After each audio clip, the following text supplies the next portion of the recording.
Assalamualaikum warahmatullahi wabarakatuh, sahabat tani. Jadi sobat, pada kesempatan ini kita akan sedikit membahas tentang tanah yang layak ataupun tanah yang bagus untuk kita bercocok tanam. Sebelum kita bertani, tentu saja kita memilihkan lahan ataupun tempat yang bagaimana tempat tersebut mendukung untuk kita bertani.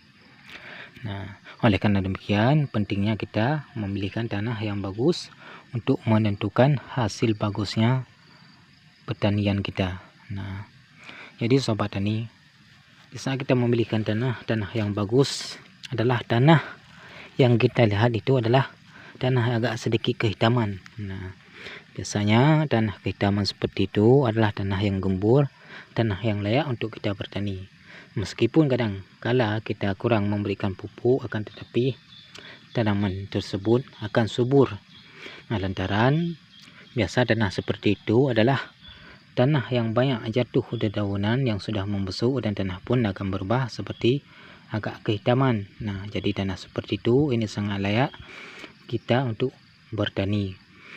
Tanah seperti itu pun biasanya adalah tanah yang banyak cacing di dalamnya.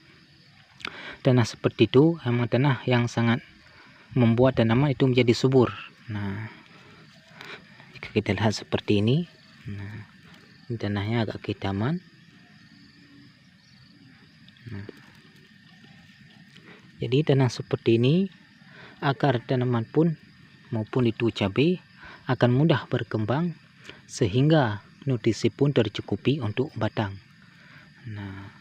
Oleh karena demikian, tanah yang seperti ini adalah tanah yang menjadi rekomendasi untuk kita bertani. Jika tanah kuning seperti ini, jadi kita lihat pun ini agak mengeras. Tanah ini adalah tanah agak berpasir. Jadi tanah yang seperti demikian ini sangat sedikit unsur hara di dalam tanah, sehingga tanaman pun kurang bagus untuk kita menanam. Jika kita lihat,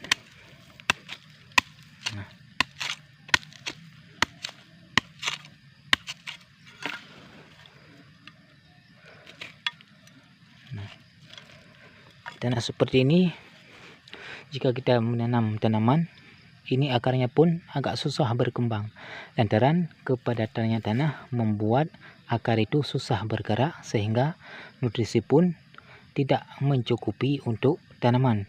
Lantaran akarnya yang tidak mudah berkembang, tentu saja nutrisi pun akan lebih sedikit diserap, sehingga tanaman pun membuat tidak begitu subur.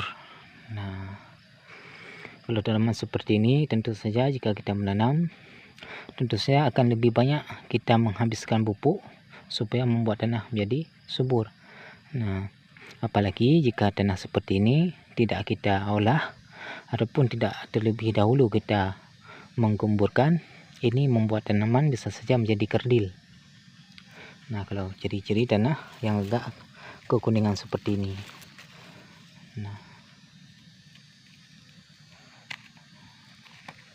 Oleh karena demikian, jika kita ingin bertani, alangkah bagusnya jika kita memilih tanah adalah tanah yang agak kehitaman. Di saat kita melakukan penyiraman agak kehitaman seperti ini. Seperti ini tanaman pun akan menjadi gembur. Lantaran unsur hara di dalam tanah ini bisa membuat tanaman menjadi gembur. Biasa tanah seperti ini adalah tanah yang bagaimana di dalam tanah ini kebanyakan ada cacingnya. Biasa cacing itu akan bersarang di tanah-tanah yang agak kehitaman. Semoga ini bermanfaat. Terima kasih. Assalamualaikum warahmatullahi wabarakatuh.